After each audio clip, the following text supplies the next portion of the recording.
You know that feeling when you're having a perfectly fine day, and then one little thing just completely throws you off the rails? Well, today we're going to dive into a really powerful concept from Eckhart Tolle that helps explain this unseen saboteur that's behind so much of our day-to-day unhappiness.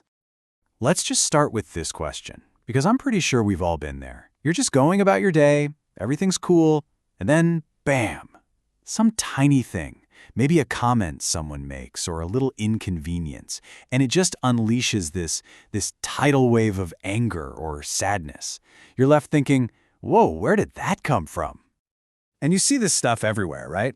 It's the road rage that flares up over someone cutting you off. It's that small disagreement with your partner that suddenly explodes into a massive fight about things from years ago. Or maybe you just find yourself attracting drama and conflict, and you don't really know why. Well, according to Eckhart Tolle, the real culprit behind these huge, out-of-proportion reactions, it isn't really you. It's this thing he calls the pain body. So, what on earth is a pain body? Okay, try to imagine it like this. It's an energy field living inside of you, and it's made up of the leftover residue from every painful thing you've ever experienced but haven't fully dealt with. It's kind of like the living ghost of your past, still hanging around. Now here's where it gets really interesting. The pain body isn't just sitting there quietly. Oh no, it's an active thing, almost like a little creature living inside you that literally feeds on negativity. It's addicted to unhappiness. So when it gets hungry, it'll actually unconsciously create situations in your life to get another hit of pain. Okay, so how does this inner saboteur actually take the driver's seat? Let's break down the whole vicious cycle. Because once you see it, you can't unsee it. It's this super powerful feedback loop.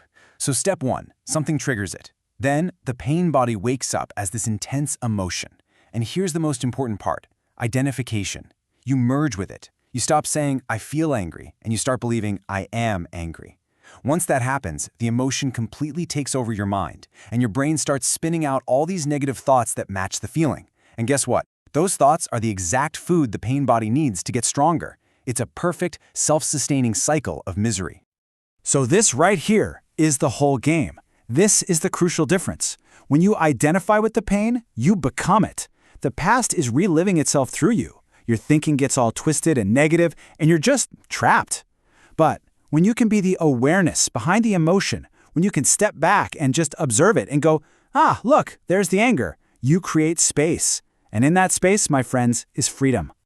Tolle just nails it with this quote, "You are the awareness disguised as a person." What that means is that your true self, who you really are, isn't all the drama of your thoughts and emotions. You're the silent, conscious space that all of that stuff is happening in. All right, so we get the problem. We understand how it works. That's the first huge step. But now for the good part. What's the practical path to freedom? How do we actually break the grip of this pain body? It all begins the moment you feel that big, out-of-whack emotion starting to flare up.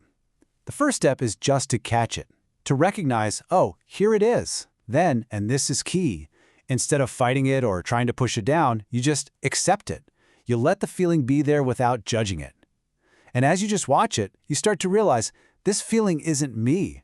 I am the one who is watching it.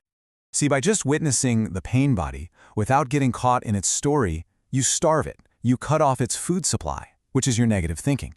It just loses its power to hijack your mind. You're containing it with your awareness, and without that fuel, it actually starts to dissolve. And this is where things get really, really cool. This process isn't just about getting rid of pain. It's about a kind of profound alchemy.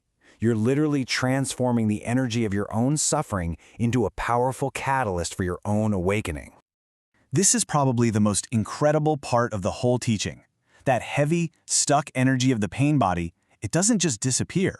It gets transformed. It's like turning lead into gold.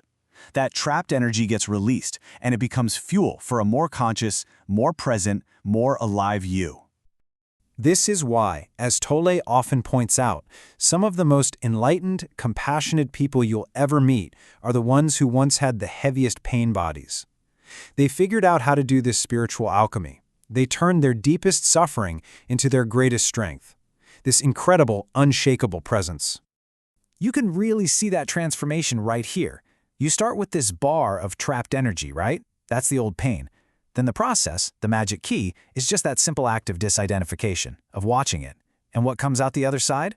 All of that energy is now freed up, and it becomes pure, conscious presence. You are literally reclaiming the parts of you that were stuck in the past. And you have to remember, the past, no matter how heavy it feels, it has zero power over this present moment.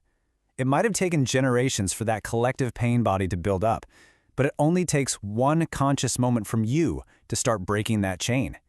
Just one. So the path, the whole practice, it begins and ends right here, right now. It's simple, but it's not always easy. Just bring your awareness inward. Ask yourself that question: what's actually going on inside of me right now?